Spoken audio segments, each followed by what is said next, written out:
A week before my wedding day, my father-in-law told me he wanted to take me on a run. I knew that I was marrying into a family of distance runners. I was in the process of adapting to my future lifestyle. So, being the second-born, eager-to-please son of a conservative homeschooled family, I said, sure! And then he told me his plan. It quickly became clear to me that this was not so much a run as it was one half a gauntlet of death, second half white man's walkabout. He was talking about a journey of days. Just you and me, he said. No cell phones, you just need a toothbrush, ID, and some pajamas you can tie around your waist under your running jacket. I was nervous. But I was a week away from realizing the deepest ambition of my life, one forged in my soul as early as I can remember by the sage tutelage of Walt Disney, with my mentors Robin Hood and Bambi. I was about to marry the girl of my dreams. And it felt like backing out at this point might somehow undermine the marital blessing or some kind of cosmic situation that had brought me to this moment where I had to say, let's do it. And so, on a cold Thursday night in December, before walking out into the evening, I gave my then fiancé a long hug goodbye, but not a kiss. In fact, we had never kissed up to that point. As I mentioned, being the second-born, eager-to-please son of a zealously, religiously homeschooled family, I had another ambition given to my life, not the one that Walt gave me, but one by well-intentioned parents and a very committed community, that not only would I arrive on my wedding day as the consummate virgin, but that my first romantic kiss would be on the other side of vows and rings at the altar. And there I was, a 22-year-old young man, having fulfilled that vision thus far. And yeah, it had been awkward. It'd been painful at times, trying to channel this passion into the form that I was given by parents and community.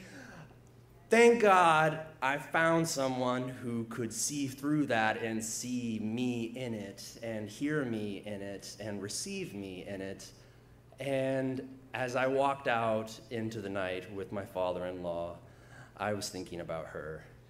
We ran 6 miles, which is 3 miles longer than I'd ever run before in my life.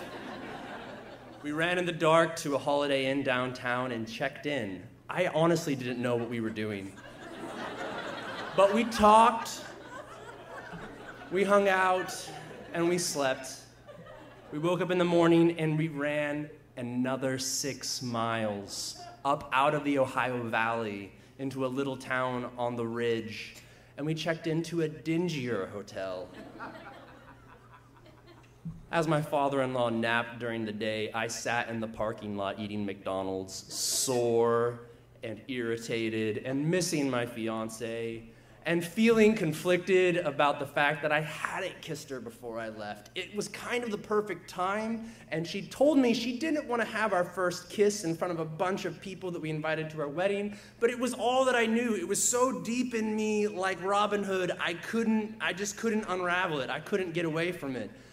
But as I sat there in the parking lot and my frustration built, and as I went to bed that night, something started shifting. And I woke up in the morning on that Saturday and began a 13-mile run from Edwardsville to my in-laws' house in New Albany. And something shifted. As my feet pounded the pavement next to my father-in-law, a resolve built. I felt Robin Hood inside saying, "Oodalali!" I was gonna come through the front door of my in-laws' house and kiss my fiancé. My adrenaline started pumping, my muscles started hurting less, My father-in-law noticed. He said, "You're feeling it, man. You gotta go."